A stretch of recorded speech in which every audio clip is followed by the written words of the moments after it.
Di video kali ini, kita akan membahas topik yang sangat menarik, yaitu 6 bahasa tubuh orang berbohong. Pernahkah kamu merasa seseorang sedang tidak jujur?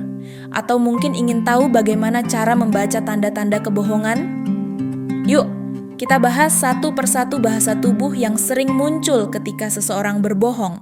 Jangan lupa untuk like, subscribe, dan tekan tombol lonceng agar kamu nggak ketinggalan video menarik lainnya. Nomor 1, kontak mata yang berlebihan atau kurang. Seseorang yang sedang berbohong biasanya merasa cemas tentang bagaimana mereka terlihat. Mereka mungkin menghindari kontak mata karena takut terbaca, atau sebaliknya, menatap terlalu lama untuk meyakinkan kita bahwa mereka jujur.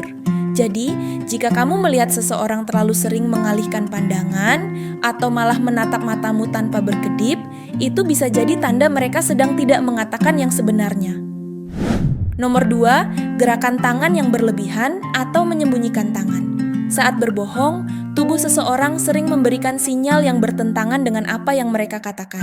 Beberapa orang akan menggunakan tangan mereka secara berlebihan, seperti menyentuh wajah, menggaruk hidung, atau menyembunyikan tangan mereka ke dalam saku. Ini adalah cara bawah sadar mereka untuk mengatasi ketidaknyamanan akibat kebohongan yang mereka katakan. Nomor 3, perubahan posisi tubuh yang mendadak. Perhatikan posisi tubuh seseorang saat berbicara.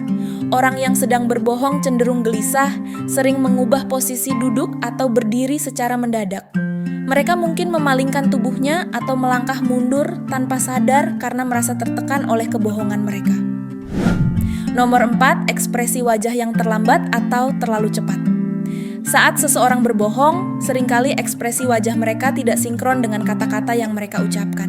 Misalnya, senyum palsu yang muncul sedikit terlambat atau terlalu cepat. Reaksi wajah yang tidak alami ini bisa menjadi tanda bahwa seseorang sedang mencoba menutupi sesuatu. Nomor 5, keringat dan tanda-tanda ketegangan. Berbohong seringkali membuat seseorang merasa gugup yang dapat menyebabkan mereka berkeringat lebih dari biasanya.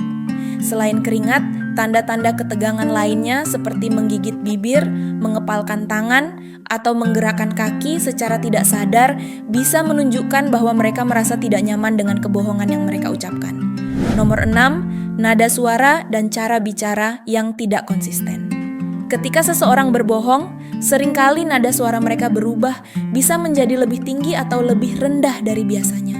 Mereka mungkin juga tergagap atau berbicara terlalu cepat karena ingin segera mengakhiri percakapan. Ketidakkonsistenan dalam cara mereka bicara bisa menjadi petunjuk kuat bahwa mereka tidak jujur. Nah, itu dia 6 bahasa tubuh orang berbohong yang bisa kamu perhatikan. Ingat, meskipun tanda-tanda ini bisa menjadi petunjuk, penting juga untuk tidak langsung menuduh seseorang tanpa bukti yang jelas. Gunakan pengetahuan ini dengan bijak ya. Terima kasih sudah menonton. Jangan lupa untuk like, subscribe, dan share video ini ke teman-teman kamu. Sampai jumpa di video berikutnya.